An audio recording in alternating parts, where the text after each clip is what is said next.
You're spending a lot of time and money securing the computers on your network. Are you securing the ones in your lobby?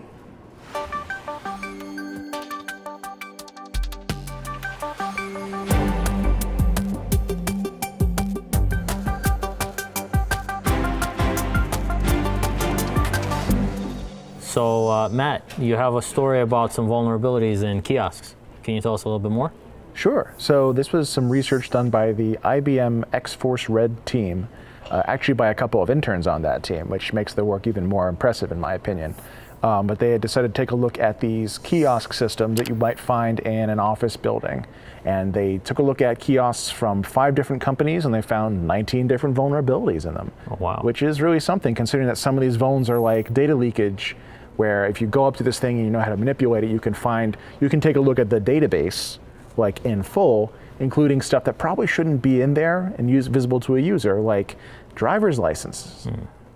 Other things that they did find, some of these systems have default admin credentials, which you can use from just the usual user interface.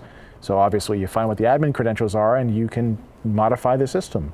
You can say somebody visited. You can remove the visit that somebody made.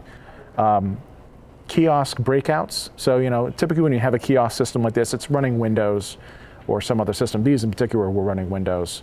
But you would never want the user to break out of that shell of the kiosk and just use it like a regular Windows box.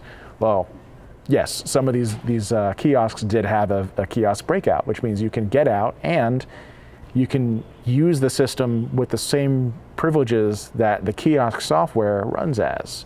So if you've got a system like this that automates a portion of the physical security process, and it can be bypassed or it can be used as an attack vector to get deeper into your network, I think that's fascinating.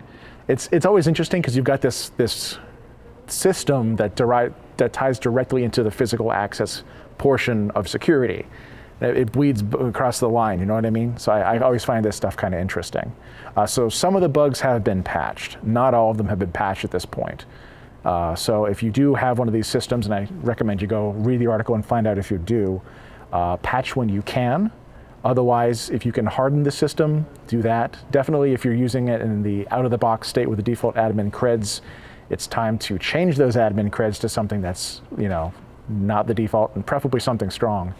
And really, the lesson, I think, from this is that this is a public-facing kiosk. It may be physically inside of your building, protected by cameras and guards and whatever, but it still offers not only access to the building possibly, but access to your network depending on how you've set it up. So it's an interface you put out there, people interact with it.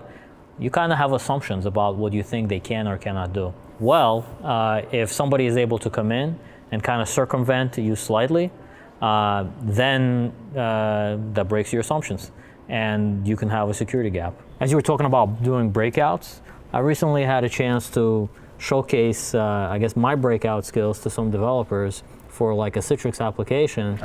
And I'll tell you, there's nothing like seeing the reaction on a developer's face when you're like, their whole security posture is based on not being able to break out of this application. Because once you break that paradigm, it's game over. Mm-hmm. All the security rests on you not being able to get out. So I think it's a good, almost philosophical thought process on when you're designing systems, how should you think about it?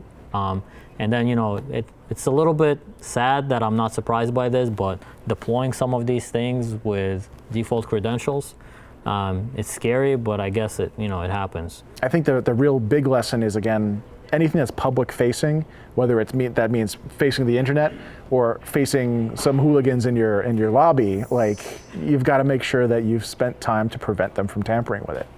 Right, and you need, with any of that, I still think a layered approach on anything you do security-wise is always key. So for this example, you have a public-facing kiosk in a building to gain or to gain physical access to your company.